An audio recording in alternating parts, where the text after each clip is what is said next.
एक लड़का पैदल किसी रास्ते से जा रहा था।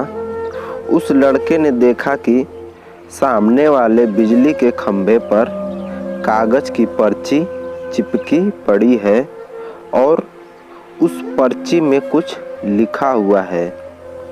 वो लड़का थोड़ा नज़दीक जाकर पर्ची में क्या लिखा है वो देखने लगा।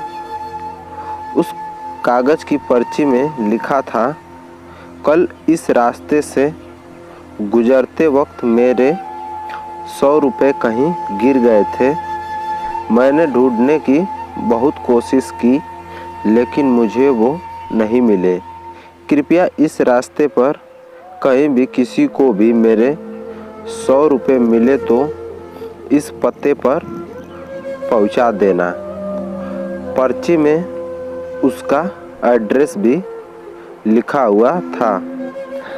लड़के को ये पर्ची पढ़कर उस एड्रेस पे जाने का मन करने लगा।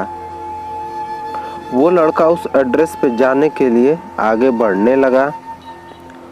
उस एड्रेस पे जाकर लड़के ने देखा कि वहाँ पर एक झोपड़ी है।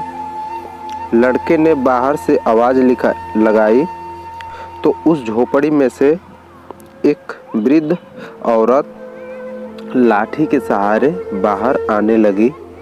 लड़के को पता चल गया कि वृद्ध औरत सिर्फ अकेली ही इस झोपड़ी में रहती है। लड़के ने उस वृद्ध औरत से कहा कि माँ जी, आपके 100 रुपये जो गिर गए थे वो मुझे मिले हैं। ये रहे आपके 100 रुपये।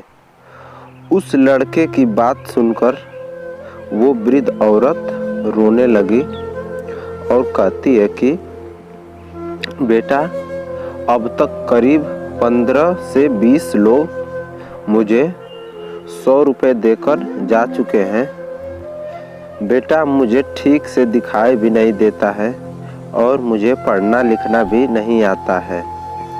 पता नहीं किसने मेरी ऐसी हालत देखकर मेरी मदद करने के लिए ऐसा किया है।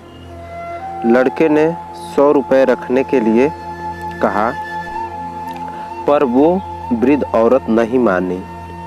लड़के के बहुत आग्रह करने के बाद आखिर में वो वृद्ध औरत मान जाती है, लेकिन वो उस लड़के से कहती है कि तुम जाते वक्त वो पर्ची वहाँ से फाड़कर फेंक देना। मुझे पता नहीं कि किसने मेरे पे तरस खाकर ऐसा किया है। लड़के ने कहा, माँ जी, आप इस बात की फिक्र मत करना, मैं वो पर्ची फाड़ दूँगा।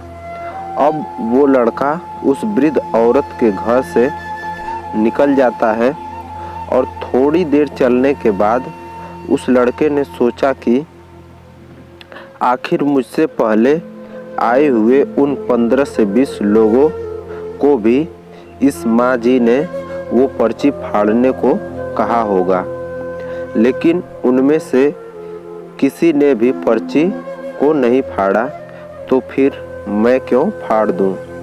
वो लड़का उस पर्ची को बिना फाड़े ही वहाँ से चला जाता है। उस लड़के के मन में उस व्यक्ति के लिए बहुत ही आदर और सम्मान था जिसने ये तरीका ढूंढा था और इस ज़रूरतमंद वृद्ध औरत की मदद की थी।